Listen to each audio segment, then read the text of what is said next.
Hey guys, the video I'm going to be talking all about challenge mode here. First and foremost, I'd like to say that challenge mode is a very difficult game mode. And in fact, it's so difficult that there's a lot of very good players out there who simply don't play challenge mode just because they don't achieve the scores that they want to and they don't enjoy it, so they've just pretty much given up on it. So the purpose of this video is to share some information that's not so common knowledge that will help you improve your scores and get you on the right path to becoming better at challenge mode so you can actually do well and enjoy it. Now, you're not going to be able to just watch this video and then go out there and be a stellar challenge mode player right off the bat. Challenge mode is something that requires a lot of repetition and practice and pretty much daily participation to become good at. But there are some perks to doing your daily challenge mode attempts that will probably carry over into all game modes. When you do this, it will train your eye to have more accurate swing placement so you can hit criticals more consistently, which will help you activate your bursts more, missiles more, and all that. So it will improve you as a player in all game modes just by doing your daily challenge mode attempts. It'll also earn you some free gems. So let's get started on how to set up your batter. Now, there's a proper way to play challenge mode, which involves a low stat setup like this right here. However, if you're learning in that learning phase, I do not suggest trying that. I would advise instead equipping all your best gear. And what you're going for is the highest impact rating that you can achieve. Because what that's going to do is it's going to improve your ability to hit criticals, which is important when you're just learning to easily crit, because it's one less thing to demand all your focus. If you can just crit easily and focus on cycling every 3 swings with minimal error without the additional task of trying to crit with very low impact rating, because it does require a ton of focus to have accurate swing placement enough to crit with low impact ratings. Because every time you hit a perfect instead of a crit, you are losing a second of time off your attempts. So as a player who's still in the process of trying to familiarize yourself with this challenge mode, run your highest impact stuff. Don't worry about being overpowered and hitting the ball way over all the targets, because you're going to crit more, so you're going to cycle more, and you're going to have longer attempts and higher scores while you're learning and familiarizing yourself. And then once you become familiarized, you can start training with the lower stats setups so you can actually hit the objects and hit the scoreboard and the random object repeatedly and attempt to try and gain some bonus time, which will allow you to have very long attempts and get the big scores. With that being said, I will note that I have exceeded 3 million points with Nahi, Soccer Samba, Lily Wang, and Zoe Star while using a high stat setup and being way overpowered just by simply critting everything, cycling every 3, and getting some lucky bonus time through liners.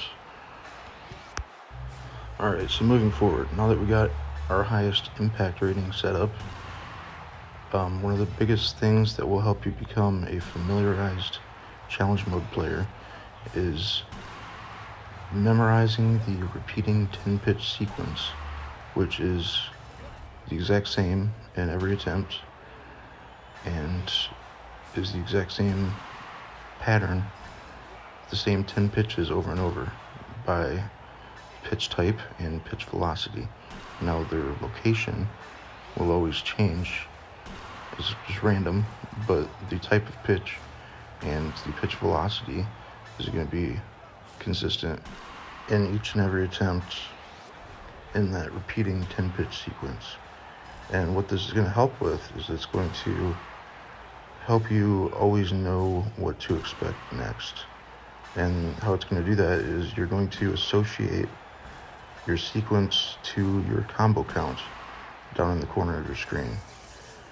So you're going to know that since my combo right here is 63, I'm going to have a curveball coming. And now that 64, I'm going to have a fastball for the next 3 pitches. And I'm running out of time here. But I do have a video I made a while back that will explain how to associate your combo count to the 10-pitch sequence so you always know what to expect as the next pitch. And I will link that video in the video information down below. So it is pretty big. Memorization of this sequence and utilization of it is very helpful. For instance, right here, number 7 is a curveball. And then for 8 and 9, I've got the 2 fastest pitches in the sequence. It's important to know that because then the 10th one is a much slower fastball, which is very easy to foul that to the left after just swinging at the 2 fastest pitches in the sequence because they're all just straight fastballs. But the speed of those at combo counts ending in 8 and 9 are significantly faster than the ones you get with your combo count ending in digits 0, 1, and 2, which you'll have a chance to see right here again.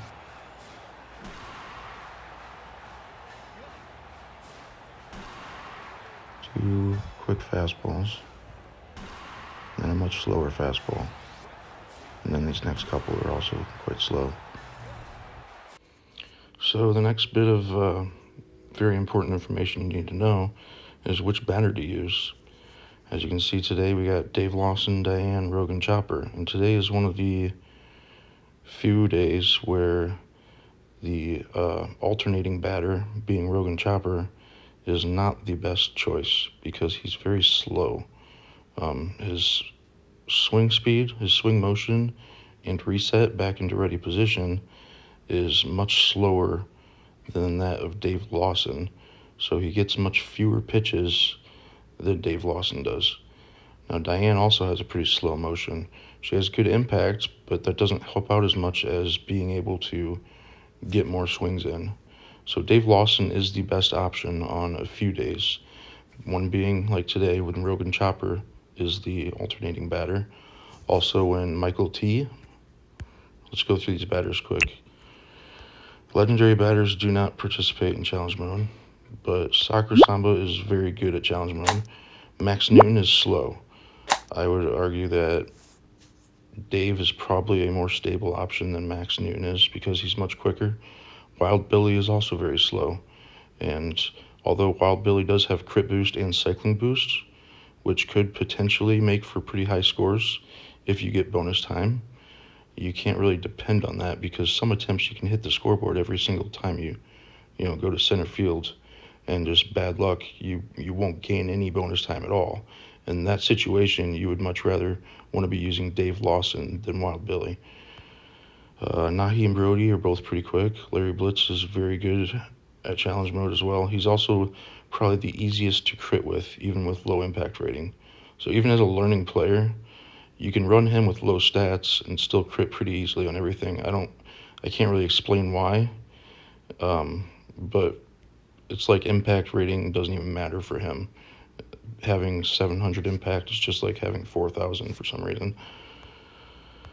And Mr. Blutt is pretty good, but only in that style, which we'll get to later. Styles do matter quite a bit with some batters.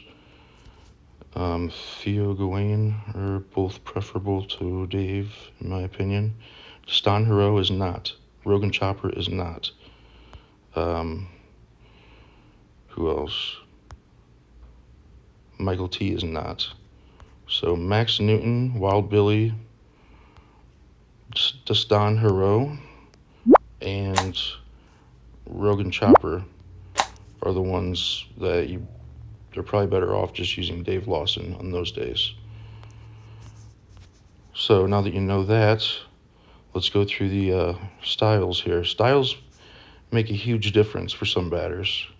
And it's not because of the stats or anything like that. It's because of they have a different swing animation and different speed of motion and reset, so that they get pitches faster wearing a particular style than they do in their other styles. The batters that this is important with, I have not noticed any difference amongst Soccer Samba's styles, nor Nahi's or Brody's. Larry Blitz, you want to run no style. If you run the astronaut style, you are going to be significantly slower than if you run no style. So do not use astronaut style with Larry Blitz. With Mr. Blutt, you need to be using this champion, which is the boxer, and he has a one-handed swing, which is kind of strange and might take a little getting used to, but it is very, very quick swing and reset compared to his other styles. Theo Park, you do want to be using that magistrate style right there. And while we're on this topic, I'll explain that if you, for instance, if you go to appearance and just go like this is not changing your stats or your actual style. That's just changing your appearance. So if you actually want to change the style, you need to, go here to this style option and then select from here. Then you would go this and select, and that would actually change the style, which then you can come back and change the appearance while still using that style's stats, because the appearance is just the appearance and the style is what actually adjusts your stats. However, the appearance is the only thing that actually matters for your swing speed for challenge mode. So you do want to be using the magistrate appearance with Theo. Let's see what else we got.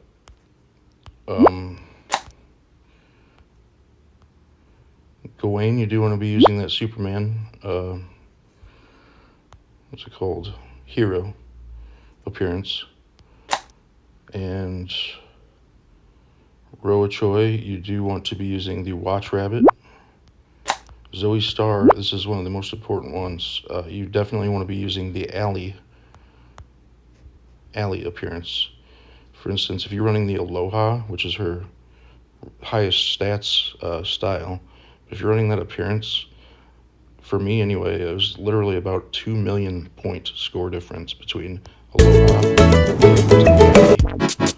She's that much faster in her Alley appearance than she is in Aloha. So Zoe go Alley. GL Fox, it's very important that you use her pirate appearance, because her other ones are very, very slow, and you'd be better off using Dave. But in her pirate appearance, she's much quicker. With Lily Wang, you want to be using Billy, which is her Kill Bill outfit. And Jin Long, you do want to be using his scuba gear. Bullman doesn't matter. He doesn't even have a style, but he does have a very quick swing and reset. So Bullman Day is a pretty good day if you're accurate with your swing placement, because some very, very high scores have been put out with Bullman. I'm not as good with him as some of these other guys are, but I know he has gotten 8 million plus scores by some players. Scarlet, you do want to be using the Witch outfit or appearance. She's much quicker with that one than she is with no style. And that's it for styles.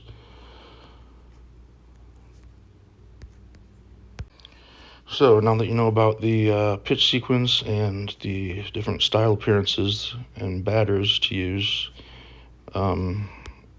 we can discuss the lower stats setups for once you become familiarized with challenge mode. So you know how to have the right amount of stats to consistently hit the random object and the scoreboard screen and the symbol, so you can have a potential of gaining bonus time through the clocks that show up, which will vary between +2 and +5 seconds. There's only about, what I was told anyway, is there's about a 7% spawn rate of extra time, which isn't very much. So some attempts you're just not going to have any bonus time gained no matter how often you hit these objects. Unfortunately, it's kind of like Conquest. It's a lot of luck in conjunction with performance. So you need to perform well and have good luck to get the big scores in challenge mode. So let's just stick with Theo here since he's the one I got selected. If you want to run a low stats setup so you can hit these objects, you're going to want to, this is how I do it anyway. I'm not claiming that this is the best strategy because I'm not the best in the world at challenge mode, but this is what works for me. I'm going to run this lowest stats bat, level 1. I'm going to run my lowest stats trinket. I'm going to adjust my eyewear down to where my power is right about 800 preferably.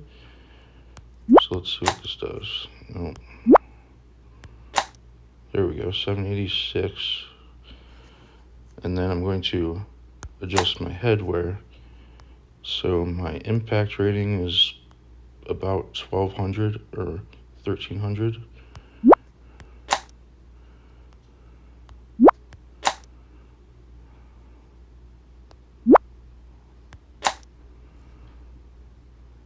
Now I'm gonna change it more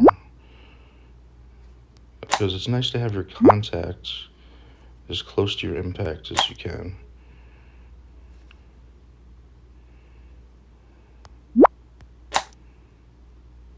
There, that looks better. So with this right here, I'm going to have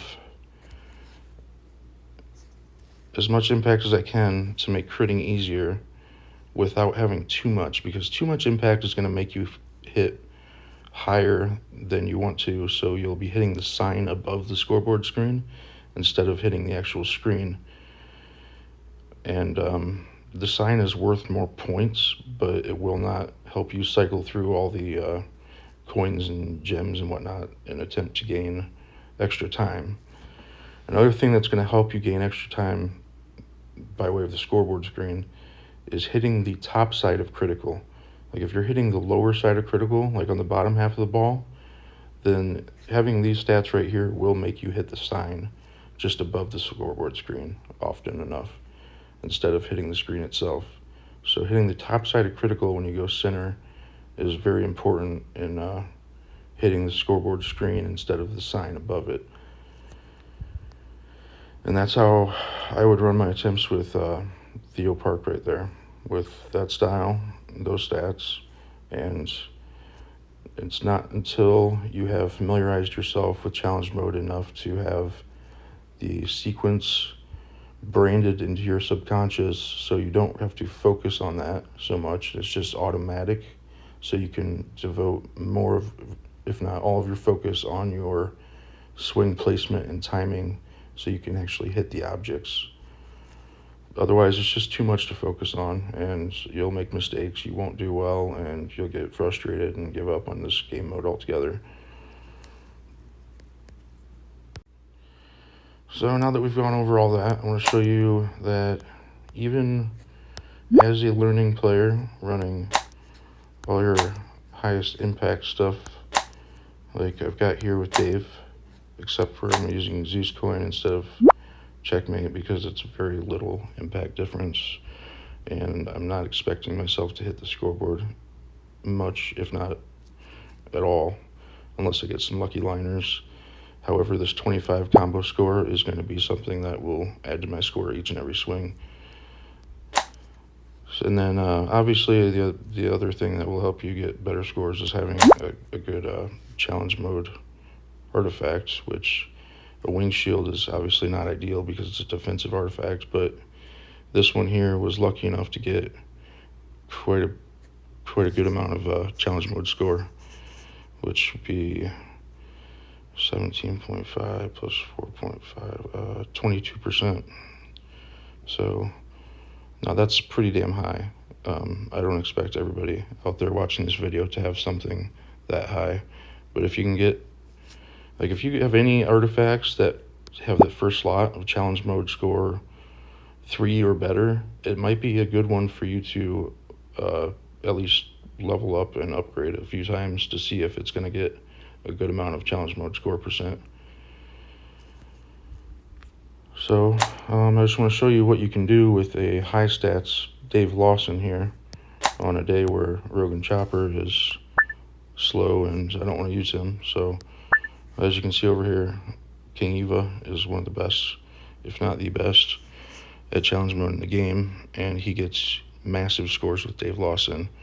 Now, I'm not going to get that because I'm using these high stats here just to show you guys what you can do with it, but I'm hoping I can get at least 1.5.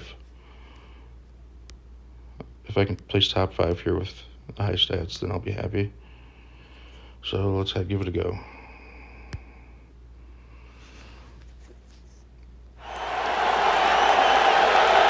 Key to this being crit everything, cycle every feed, and 2, 1. And that's about it. Don't worry about the red zone. It doesn't mean anything for your score. It just means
see it. It's a 1.5 million point.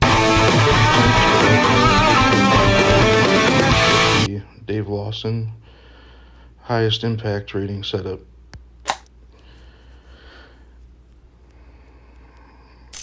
And it did get me in the top 5, for now at least. So I think I'm going to go ahead and conclude the video with that. Any questions, feel free to just ask away down in the comments. And I hope this helps you out and improves your scores and gets you on the right path to becoming actually good at this game mode and enjoying it.